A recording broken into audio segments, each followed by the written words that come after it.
Drug stock out days का मतलब है वो दिन जब किसी दवा की कमी हो जाती है। ये एक मेडिकल स्टोर या फिर अस्पताल में हो सकता है।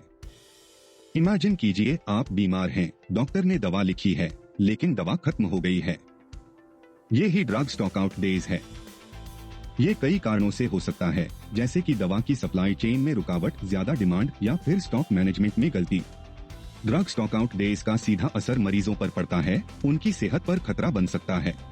ड्रग स्टॉक आउट डेज निकालने के लिए सबसे पहले आपको पता करना होगा कि कौन सी दवाई खत्म हुई थी।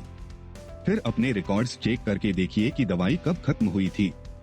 उसके बाद जब तक नई दवाई नहीं आती, उन दिनों को गिन लीजिए। मान लीजिए पैरासीटामोल 5 मई को खत्म हुआ और 10 मई को नई सप्लाई आई, तो पैरासीटामोल के लिए ड्रग स्टॉक आउट डेज 5 हुए।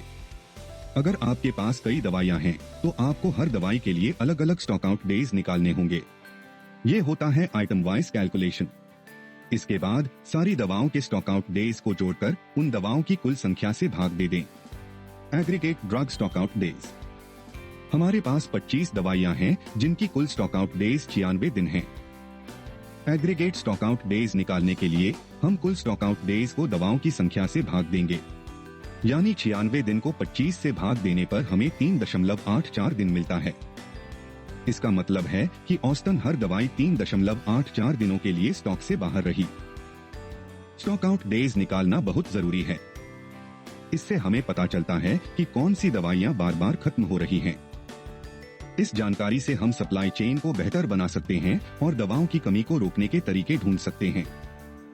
सबसे महत्वपूर्ण बात यह है कि इससे मरीजों को जरूरी दवाइयां मिलती रहेंगी।